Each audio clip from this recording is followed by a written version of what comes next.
할렐루야! 한 주간 평안하셨습니까? 오늘도 이 예배에 참석하신 여러분을 주님의 이름으로 환영합니다. 오늘도 하나님 말씀으로 또 찬양으로 여러분과 귀한 은혜를 나누고자 합니다. 오늘은 지난 시간에 이어서 사사기 15장 11절에서 20절의 말씀으로 우리의 영적인 모습은 이라는 제목으로 여러분과 은혜를 나누고자 합니다. 여러분 혹시 스와트 분석이라는 것을 해본 적이 있으신지 모르겠습니다. 경영학을 공부를 하셨거나 회사에서 어떤 전략적 파트에서 일해본 분들이라고 하면 많이 익숙하실 텐데요. 이 스와트라고 하는 것은 그 한 사람의 강점이나 또 약점이나 기회나 위기 요런 그 앞글자를 따서 만든 말이에요. 기업의 어떤 경영 전략을 세우기 위한 어떤 분석 방법이 되겠습니다. 자, 우리가 오늘 이 본문 속에서 이 사사 삼손에 대해서 바로 이 스와트 분석을 한번 해보고자 하는 것입니다.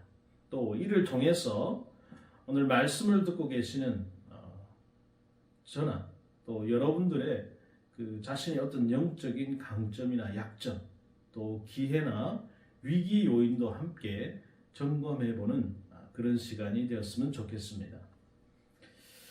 자, 이 사사기의 이 뒷부분을 가면 갈수록 이스라엘의 영적 상태가 점점 악화되는 것을 우리는 볼 수 있는데요. 이때야말로 가장 위대한 리더가 등장해야 할 그런 타이밍이죠. 자, 13장에서 우리는 이 수태고지와 함께 가장 이스라엘에서 역대급으로 훌륭한 사사의 출현을 우리는 기대하게 되죠. 그러면 실제 삼손은 우리의 어떤 기대에 부응하는 인물이겠습니까?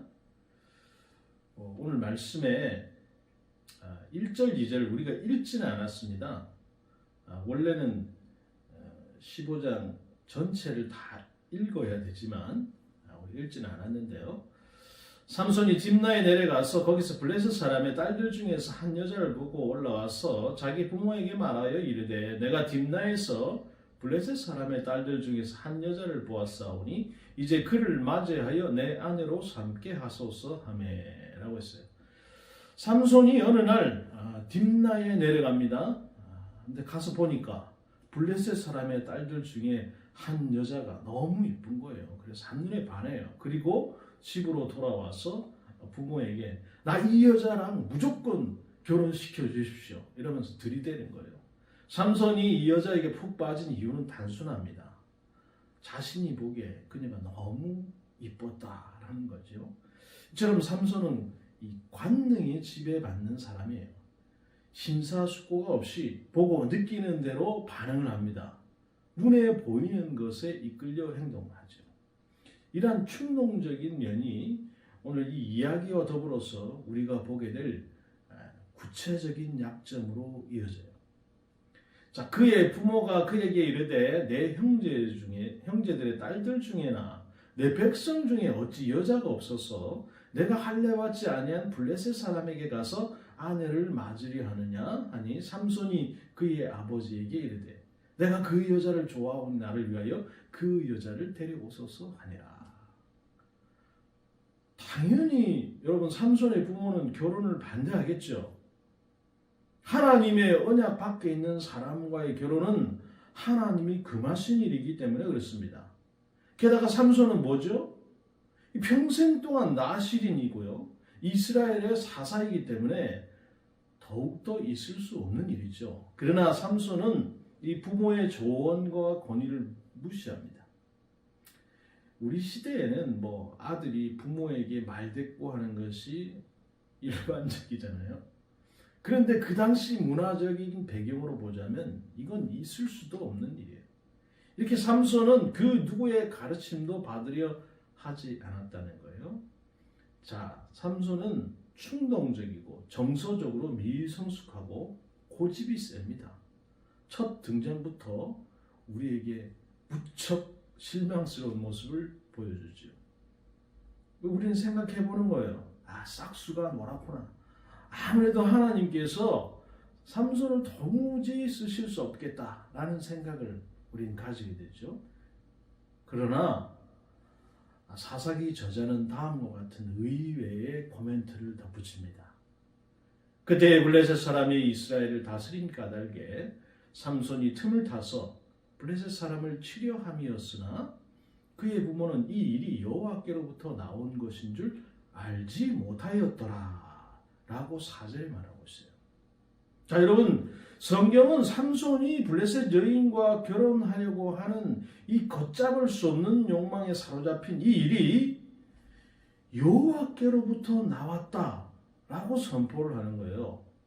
이 말씀이 삼손이 그런 행동을 하도록 하나님이 유도하셨다, 그런 뜻은 결코 아닙니다. 삼손이 이 한 잘못된 행동에 대해서는 삼손이 책임을 져야 되겠죠. 다만 하나님께서 삼손의 허물과 약점을 사용하기로 하셨다, 그런 의미입니다. 하나님은 자기 백성들의 죄에도 불구하고 약속들을 자신의 뜻을 이루실 뿐만 아니고 심지어 그들의 죄를 통해서도 하나님은 자신의 뜻을 이루시기도 하시지요.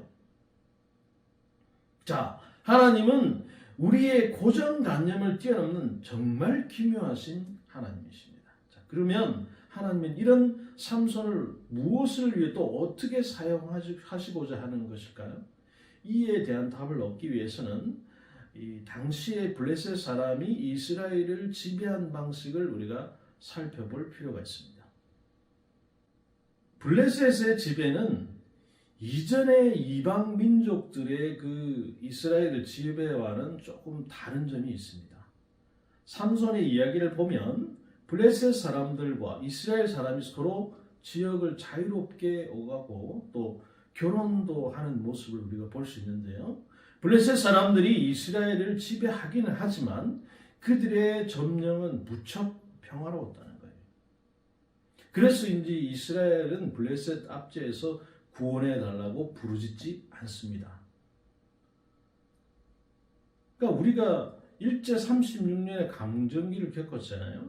근데 일본은 우리를 어떻게 했습니까?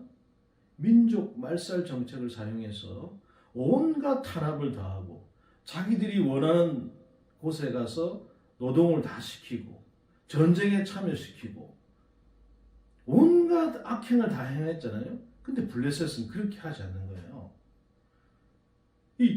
여러분 이 성경 뒤에 보면 유다 사람들은 블레셋 사람들이 자신들을 다스리는 것을 당연한 현실이다, 이렇게 받아들이는 모습들이 나와요.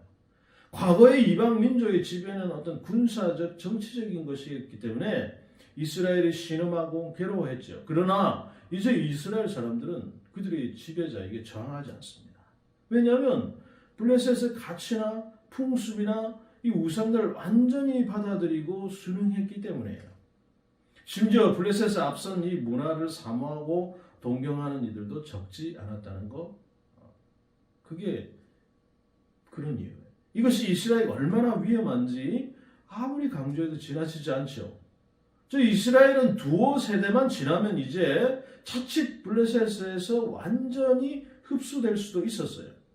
그때나 지금이나 하나님의 사람들은 이 세상과 평화롭지 말아야 하는 것입니다. 세상과 이 벗이 되고자 하는 자는 여러분 스스로 하나님과 원수가 되는 것이라고 야고보 4장 4절에 말씀하고 있어요. 왜 그렇습니까? 만약 우리가 세상과 같아지면 우상들을 사랑하게 될 것이고 결국 하나님을 버릴 것이기 때문이죠. 그렇게 되면 우리는 야고보 선생의 말씀대로 영적인 간음을 하는 사람들로 전락하고 마는 것이에요. 삼손의 시대, 하나님은 자기 백성이 다시 영적으로 구별된 백성이 되기를 원하셨어요. 블레셋에 점점 동화되어 가는 것을 어떻게 해서든지 막기로 하나님은 결심을 했습니다. 그래서 이 일을 위해서 하나님은 삼손이 가진 어떤 치명적인 약점, 그것을 사용하고자 하시는 거예요. 삼손과 블레셋 사람들 사이의 어떤 친분, 삼손의 독특한 취향, 복수심과 이 혈기를 사용해서 두 나라를 대립하게 하려 하시는 거예요. 삼손 때문에 이스라엘과 블레셋 사이에 피를 부르는 반목이 초래될 것입니다. 이는 점점 더 큰 갈등으로 이어져서 마침내 둘이 서로 분리될 것입니다. 자, 이것은 배드 엔딩 같지만 사실은 해피 엔딩이 될 것이죠. 여러분, 한자의 친할 친자 아시죠? 친자를 우리가 어디에 붙입니까? 뭐 친구나 친적이나 친밀감 등등 대체로 좋은 뜻으로 이 친자를 갖다 붙이는데요. 그런데 어떤 곳에서는 영 부정적인 의미를 가질 때가 있어요. 대표적인 건 뭐죠? 친일이죠. 또는 친북 뭐 이런 거예요. 우리나라와 뭐 일본이나 북한과는 무조건 친해질 수 없는 어떤 분명한 이유가 있잖아요. 세상과 교회가 그렇습니다. 교회는 여러분 친세상이 되면 안 되는 거예요. 세상과 교회 사이에 아무런 갈등이 없다고 하면 이미 세상이 교회를 정복했다는 의미입니다. 세상이 교회를 사랑하는 일 또는 교회가 세상을 사랑하는 일이 오래 지속되지 않게 하는 것이 하나님의 자비인 거예요. 세상이 나를 괴롭게 하는 덕분에 내가 깨어 있을 수 있기 때문이죠. 저도 뭐 군대나 뭐 직장이나 이런 걸 통해서 원수 같은 인간들을 많이 만났습니다. 그러다 보니까 세상이 싫어지고 정을 붙일 수가 없는 거죠. 자, 여러분들도 사회생활 하다 보면 또 뭐 군대 간 사람들은 힘들게 하고 나를 괴롭게 했던 그 사람들이 있을 거예요. 여러분, 그 사람의 이름을 부르면서 한번 이렇게 말해보시기 바랍니다. 누구누구씨 정말 고맙습니다. 내가 당신 덕분에 정말 기도 많이 했습니다. 여러분, 그래서 사도 요한이 이렇게 말씀하시는 거예요. 요한 1서 3장 13절에 형제들아 세상이 너를 미워하여도 이상히 여기지 말라. 여러분, 도리어 우리와 세상에 아무런 갈등이 없이 너무나 평화롭기만 하다면 이건 이상히 여겨야 하는 것입니다. 그것이 바로 소금에서 짠맛이 사라지고 등불이 빛을 잃어가는 그런 표지이기 때문에 그래요. 우리는 주의할 필요가 있습니다. 자, 이어서 삼손이 원했던 대로 블레셋 여인과 결혼하는 장면이 이제 14장부터 15장에 걸쳐서 쭉 기록이 돼요. 그 과정에 여러 사건 사고가 일어나는데 우리는 세 부분으로 이 부분을 나눠 볼 수 있어요. 자, 첫 번째는 결혼하기 전에 있었던 사건이에요. 삼손이 결혼식을 하기 위해서 이제 딥나로 내려가는 길에 포도원 옆을 지나치게 되는데요. 그곳에서 갑자기 사자가 나타납니다. 그 순간 여호와의 영이 강하게 삼손에게 임하죠. 삼손은 사자를 맨손으로 찢어버려요. 삼손의 괴력이 처음으로 나타나는 장면입니다. 이야, 맨손으로 사자를 찢다니요. 얼마 후에 이제 삼손은 이 자기가 죽인 사자가 어떻게 된지 궁금한 거예요. 그래서 그 자리를 다시 찾아요. 그때 사자의 죽은 몸 안에 벌떼와 꿀이 있는 것을 봅니다. 벌떼가 윙윙거리고 있으니까 그 근처로 접근하는 것은 너무 위험하죠. 게다가 삼손은 뭐라고요? 나시린이에요. 나시린은 여러분 하지 말아야 할 행동이 있잖아요. 죽은 시체를 만지면 안 돼. 하지만 삼손은 너무 꿀이 먹고 싶었어요. 나시린 규례는 뭐 아랑곳하지도 않고 삼손은 사자의 시체를 뒤져서 얻은 꿀을 길을 가면서 얌얌쩝쩝 맛있게 먹습니다. 자, 두 번째, 결혼식 중에 있었던 사건이에요. 삼손이 이제 딥나에서 결혼식을 올리고 일주일 동안 피로연을 여는데요. 이때 삼손은 블레셋 사람들과 수수께끼로 내기를 합니다. 자기만 알 수 있는 문제를 냈기 때문에 승리를 자신하죠. 그러나 블레셋 사람들은 이 삼손의 아내 될 사람을 협박해서 답을 알아내려고 하는 거예요. 자, 눈물로 애원하면서 답을 가르쳐 달라고 하는 이 아내의 요구에 삼손은 버티지 못하고 답을 알려주지요. 그녀는 즉시 이를 블레셋 사람들에게 전달합니다. 분노한 삼손이 혼자서 블레셋 사람 30명을 때려 죽입니다. 아직 화가 덜 풀린 삼손은 집으로 돌아가 버리고 삼손의 장인은 딸이 이제 이혼당한 줄을 알고 다른 사람에게 그냥 시집을 보내버려요. 이렇게 삼손의 국제 결혼은 완전 실패로 돌아가는 거예요. 자, 그리고 세 번째, 결혼 후에 있었던 사건이에요. 이제 얼마가 지나서 삼손은 아내를 되찾기 위해서 다시 돌아옵니다. 지가 갔으면 그만이지. 또 돌아와요. 그러나 장인이 이미 아내를 다른 남자에게 주었다는 청천벽력 같은 소식을 듣게 되죠. 분노한 삼손이 블레셋의 곡식밭을 몽땅 불태워버려요. 삼손에 대한 보복으로 이제 블레셋 사람들은 삼손의 아내와 장인을 또 불태워 죽입니다. 삼손은 다시 이에 대한 보복으로 블레셋 사람들을 크게 쳐서 죽이는 거예요.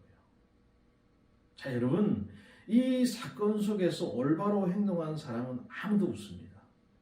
삼손과 삼손의 장인과 블레셋 사람 모두 제정신이 아니죠. 그 결과 사건이 점점 커져가는 거예요. 그러니까 마침내 이 블레셋이 유다의 지파 앞에 이제 진을 치고 당장 삼손을 내놓으라 이렇게 요구하는 사태가 일어나는 거죠. 충격적인 것은 이때 유다 지파가 자신들의 사사인 삼손을 결박해서 블레셋에 넘겨준다는 사실이죠. 사사를 넘겨주는 거예요. 자, 이때 여호와의 영이 또 삼손에게 갑자기 임하자 오늘 우리가 읽은 본문이죠.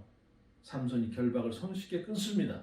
그리고는 삼손은 근처에 있는 나귀의 턱배를 잡아 들고서 블레셋 사람들을 치기 시작해요.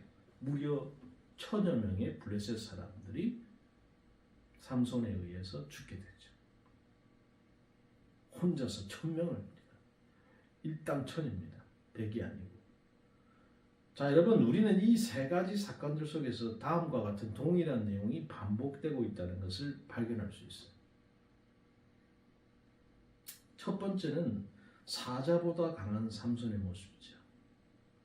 여러분, 요즘 극장가에 가보셨는지 모르겠지만 요즘 극장에서 제일 인기 있는 영화가 뭐죠? 바로 범죄도시 3편이죠. 저도 못 봤지만 벌써 800만 명 이상이 보는 그런 유명한 영화잖아요. 왜 갑니까, 여러분? 마동석의 호쾌한 이 주먹, 타격 액션씬을 보기 위해서 간다는 거죠.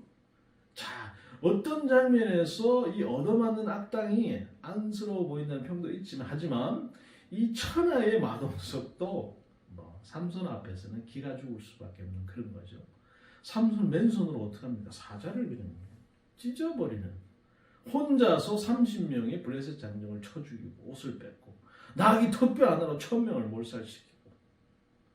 삼손은 영화적 상상력마저 뛰어넘는 괴력의 소유자예요. 그러면 이런 삼손의 엄청난 힘이 여러분 어디에서 나오는 것입니까? 14장 6절에 여호와의 영이 삼손에게 강하게 임하니, 14장 19절에 15장 14절에 여호와의 영이 삼손에게 갑자기 임하시네. 그러니까 하나님의 영이 삼손에게 임하실 때에만 삼손은 계획을 발휘합니다. 보통 때는 그냥 청년이에요. 근데 하나님의 영이 임하실 때만 엄청난 힘을 발휘해요. 자, 이를 볼 때 삼손이 가진 힘의 원천은 뭐예요? 자기 자신이 아니에요. 하나님이 삼손에게 초인적인 힘을 주시는 거예요. 신약의 표현으로 바꾸어 본다면 삼손은 성령의 특별한 은사를 받은 그런 사람입니다. 이 은사는 하늘이 내린 은사이기 때문에 다른 사람들이 흉내조차 내기 힘든 그런 은사예요. 자, 그러면 하나님께서 삼손에게 왜 이런 은사를 주십니까? 여호와의 삼손에게 임할 때를 보면 전부 다 주변에 누가 있어요? 블레셋 사람들이 있을 때 그렇게 하는 거예요. 삼손이 이스라엘 백성들과 함께 있을 때는 성령이 임하지 않습니다. 이를 볼 때 하나님께서 삼손을 블레셋 사람을 치는 도구로 쓰시고자 할 때 그에게 능력을 주시는 것을 우리는 알 수 있죠. 삼손이 은사를 받을 만한 자격이 있어서가 아니고 삼손이 있는 자리가 그런 은사가 필요한 자리였기 때문에 선택적으로 하나님께서 주신 거예요. 은사가 필요하지 않다면 하나님은 얼마든지 다시 거두어 가실 수 있는 거예요. 여러분, 그러니까 잘 알아야 될 게 은사 받았다고 자기가 무슨 큰 대단한 능력을 행하는 사람들 여러분 보게 되는데 그건 자기가 하는 게 아니에요. 하나님께서 하시는 겁니다. 선택적으로 필요해서 그 사람에게 어떤 은사를 준 거예요. 그런데 그걸 알지 못하고 그것을 다른 것으로 사용하는 사람들이 너무 많다는 거예요. 결국 여러분, 그 사람들 은사는 반드시 하나님께서 거두하십니다. 잘난 척할 일이 아니라는 거죠. 자, 다음으로 이 꿀에 약한 삼손. 삼손이 이야기해서 꿀이 상징하는 것이 여러분 무엇이겠습니까? 바로 이방 여인이 주는 이 달콤한 쾌락을 의미하는 거예요. 삼손은 비록 힘은 장사이지만 여인의 유혹 앞에서는 한없이 약해지는 존재예요. 예쁘고 아리따운 블레셋 여자들을 보고 넋이 나가서 침을 질질 흘리는 이스라엘의 사사요 나시린이라는 정체성은 다 팽개치고 결혼을 하죠. 또 그 여인이 수수께끼의 답을 알려달라고 울며 매달릴 때 결국 굴복하고 말잖아요. 항상 이방 여인 앞에서만 서면 삼손의 자제력은 순식간에 방전되고 맙니다. 그 꿀 같은 여인 때문에 삼손은 나시린의 사역을 하나씩 다 깨뜨려버려요. 이제 남은 것은 뭐예요? 단 하나, 머리털밖에 없어요. 이 머리털이 삼손이 마지막 남은 양심이라고 할 수 있어요. 하지만 이 주세대로 쭉 간다고 한다면 그것 또한 위태롭게 될 것이라는 것을 우리는 충분히 짐작할 수 있죠. 이런 삼손을 우리는 길들여지지 않은 야생동물에 비유할 수 있지 않겠습니까? 길들여지지 않는 동물, 절제와 인내라는 것을 모릅니다. 야생동물의 여러분 특징은 거칠고 잔인하고 본능에 충실한 삶을 살아가는 점이 있어요. 똑같은 짐승이라도 사람들에게 길들여진 동물은 놀라운 절제심을 보여줍니다. 예를 들면 우리 집에 저희 집에도 강아지가 있는데요. 이 강아지 앞에 음식을 놓고 기다려 이렇게 하면요, 천하 없어도 안 먹어요. 뭐 먹는 애들도 있겠죠. 근데 훈련이 잘 된 애들은 절대 먹지 않습니다. 먹어! 라고 하면 그때부터 먹기 시작해요. 하물며 여러분, 삼손은 동물이 아닌 사람이잖아요. 본능을 통제할 수 있는 인내심과 자제력을 갖출 수 있어야 사람이라 할 수 있죠. 그러나 삼손에게서 인간의 품격이라는 것을 찾아보기가 어려워요. 신학적인 용어로 삼손을 묘사한다면 우리 이런 삼손을 성령의 열매를 맺지 못한 사람이다 이렇게 말할 수 있습니다. 갈라디아서 5장 22, 23절을 보면 성령의 열매들이 사랑, 희락, 화평, 오래 참음, 자비, 양선, 충성, 온유, 절제 이렇게 꼽고 있잖아요. 하나같이 삼손과는 거리가 먼 그런 단어들이죠. 사도 바울은 우리가 성령의 열매를 맺을 수 있는 길이 무엇인지 다음과 같이 분명하게 가르쳐주고 있습니다. 갈라디아 5장 16절에 내가 이르노니 너희는 성령을 따라 행하라. 그리하면 육체의 욕심을 이루지 아니하리라. 아멘. 자, 그런데 삼손은 이 말씀과 딱 정반대의 길로 가는 사람. 삼손은 육체의 욕심을 따라서 행하는 사람이에요. 그러므로 성령의 열매를 맺는 대신에 육체의 열매를 맺는 거예요. 육체의 일은 여러분 음행과 더러움과 호색과 우상과 숭배와 술수와 원수 맺는 것과 분쟁과 시기와 분냄과 탕짓는 것과 분열함과 이기와 투기와 술 취함과 방탕함, 바울이 이렇게 열거하고 있잖아요. 모두 다 삼손의 삶에 착 달라붙은 그런 단어예요. 자, 여러분, 이 두 가지를 우리가 종합해보면 삼손은 성령의 은사를 받았지만 성령의 열매를 맺지 못한 사람이라고 정의할 수 있습니다. 이 두 가지가 동시에 모든 진실이라는 점이 우리를 심히 당혹하게 하는 거예요. 삼손이 하나님의 성령을 가졌다면 거룩한 면에서도 성장해야 되지 않겠습니까? 어떻게 삼손이 그렇게 성령의 능력이 덧입음에도 불구하고 인내심이나 겸손이나 자제력은 이토록 결여될 수 있단 말입니까? 그런데 성경은 일관되게 성령의 은사를 가졌지만 성령의 열매를 맺지 못하는 것이 가능하다 이렇게 말하고 있어요. 고린도전서 13장이 바로 이 주제를 다루고 있는 장인데요. 바울은 훌륭한 가르침, 남다른 추진력, 열정 이런 거 가지고 있다고 해도 사랑의 열매를 맺지 못할 수도 있다 이렇게 말하는 거예요. 그리고 사랑 없는 은사는 아무것도 아니라고 강조하고 있습니다. 우리 자신도 이런 면에서 주의해야 하는 거예요. 성령의 은사가 뭐 어떤 사람 안에 매우 강력하게 역사할 수 있죠. 좀 전에 제가 말씀드렸잖아요. 그래서 탁월한 능력을 발휘하고 사람들을 돕고 어떤 운동을 이끌 수도 있어요. 그렇지만 그 사람의 내적인 삶은 완전히 항폐할 수도 있습니다. 사실 이런 경우는 의외로 매우 흔해요. 두드러진 외적인 삶과 항폐한 내면의 그 생활 사이에 상관관계가 있는 경우가 많아요. 그러니까 업무적인 측면에서 열심히 활동을 하고 좋은 성과를 내면서도 사생활에서는 유혹이나 실망이나 분노나 두려움에 굴복당하는 삶을 살고 있는 사람들 우리는 종종 볼 수 있어요. 남들에게 뒤지지 않는 그런 재능과 능력, 더불어 죄의 유혹에는 한없이 취약한 영혼, 화려한 외적인 성공과 성취, 더불어서 그 안에 공허하고 우울한 내면, 이 얼마나 심각한 불균형입니까? 물론 한동안은 뭐 그럭저럭 버틸 수 있겠죠. 은사를 가지고 자기가 영적으로 괜찮다는 자기 정당화의 증거로 삼을 수 있어요. 아니 내가 얼마나 중요한 사람인데 말하는 이 사람들 한번 봐라. 하나님이 나를 기쁘시게 하는 게 분명하다.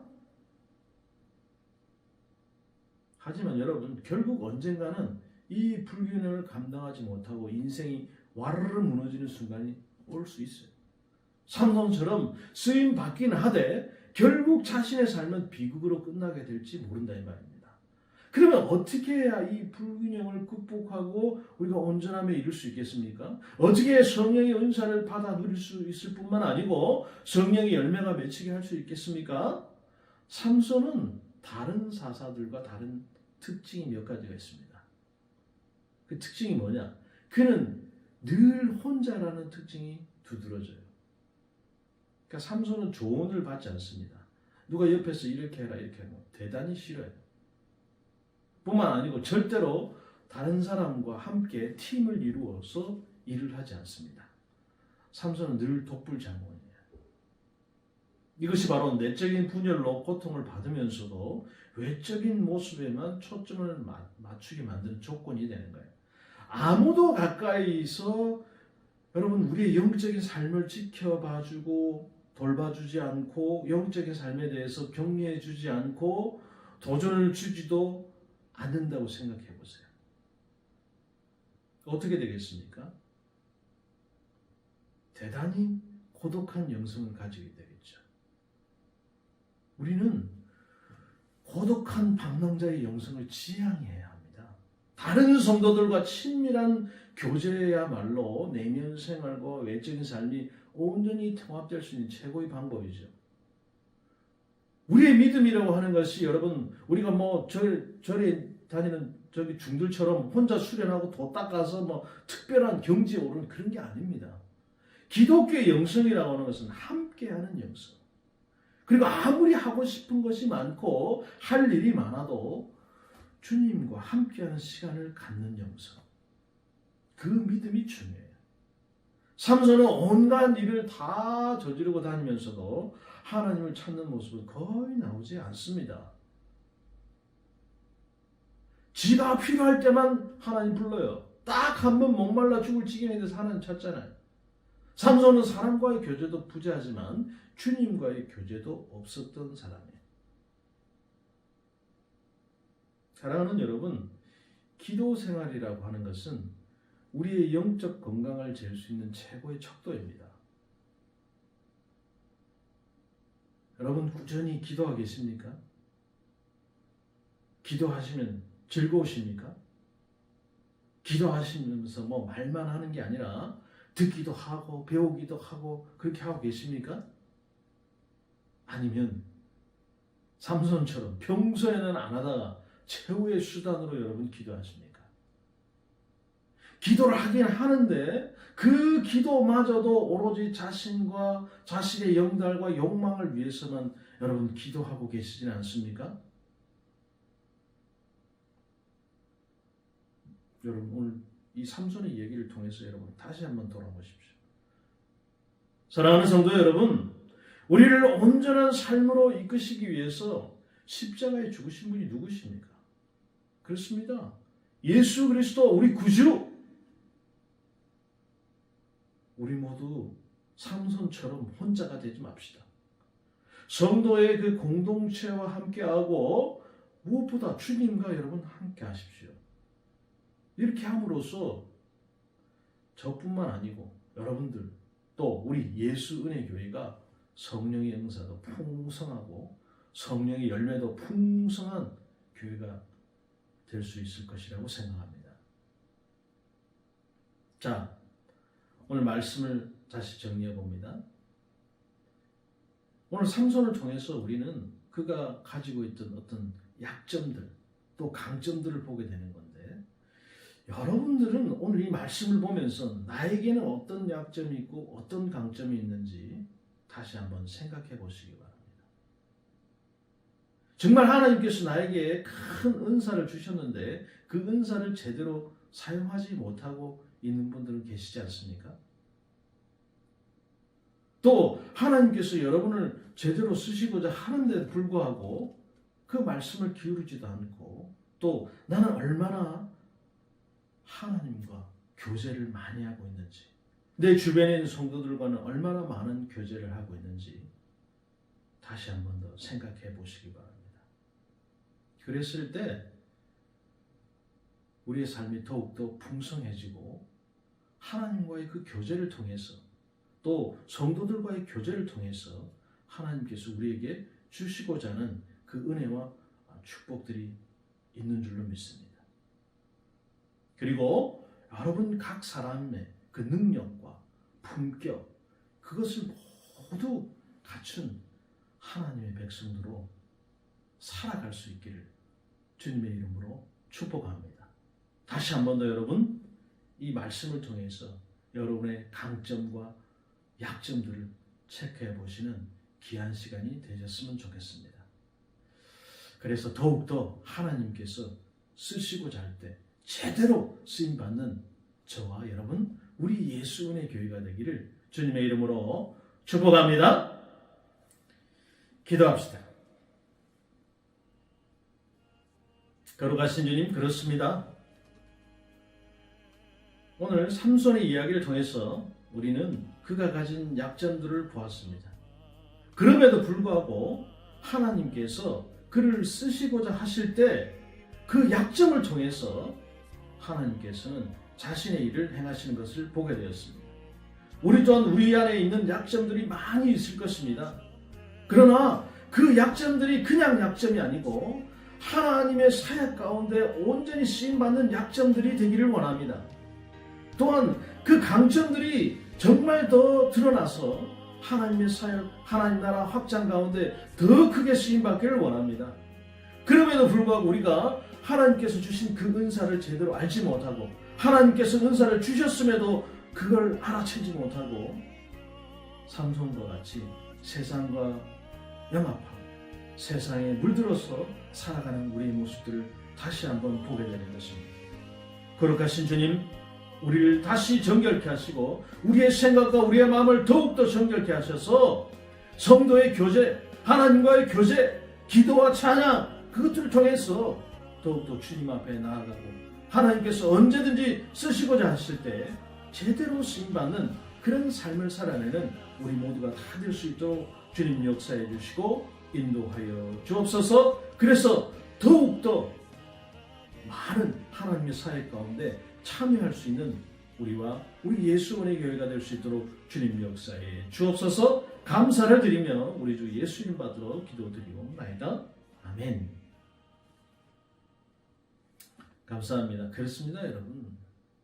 여러분이나 저나 강점도 있고 약점도 있잖아요. 그런데 하나님께서 우리의 약점 또한 하나님 필요하신 일에 쓰시겠다고 하는 거예요. 그러니 내가 약점이 많은 사람이라고 여러분, 나는 다른 사람들보다 하는 게 별로 없어. 다른 사람들보다 나는 교회에 잘하는 게 없어. 이렇게 생각할 것이 아니고 하나님께 그 은사를 구하십시오. 그럴 때 하나님께서 여러분들 들어서 사용하시는 거예요. 필요한 적세적소에 하나님께서 그 일들을 사용하십니다. 교회는 그런 것입니다. 나 혼자 열심히 하고 나 혼자 잘한다고 되는 것이 절대로 아니죠. 많은 사람들이 공동체를 이루고 그 공동체 가운데서 하나님께서 은사를 주신 사람들이 그 일들을 제대로 뭉쳐서 행해 나갈 때 그 교회는 성장하고 또 하나님 나라는 확장되는 것입니다. 사랑하는 성도 여러분, 지금 내가 하나님 나라 가운데 제대로 된 역량을 발휘하지 못하고 있다면 여러분 기도하십시오. 주여 나를 사용하여 주옵소서. 주님이 쓰시고자 하는 그곳에 나를 사용하여 주옵소서. 말씀을 통해서 새롭게 여러분들 또 여러분의 삶을 돌아보시는 시간이 되었으면 좋겠습니다. 감사를 드리고요. 한 주간 말씀들 많이 보시고 기도하시고 말씀 묵상하심으로 통해서 여러분들이 가지고 있는 그 은사들이 잘 드러나게 해달라고 기도 많이 하십시오. 한 주간 평안하시고요. 우리 다음 주에도 또 영상 예배로 찾아뵙도록 하겠습니다. 한 주간 주 안에서 승리하시기 바랍니다.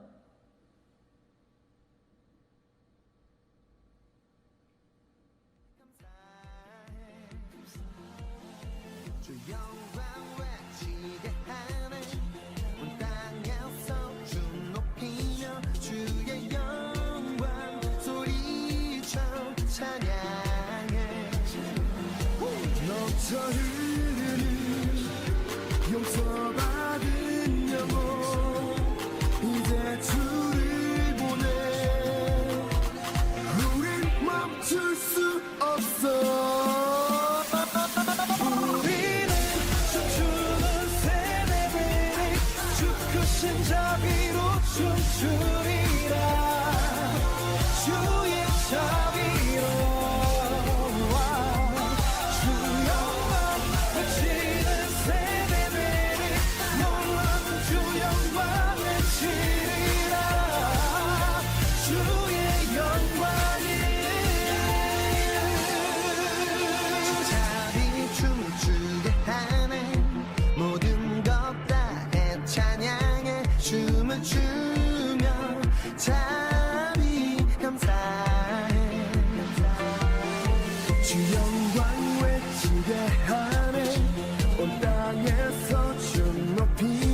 주의 영광 소리쳐 찬양해 넘쳐 흐르는 용서받은 영혼 이제 주를 보내 우린 멈출 수 없어 우리는 춤추는 세대들이 주 크신 자비로 춤추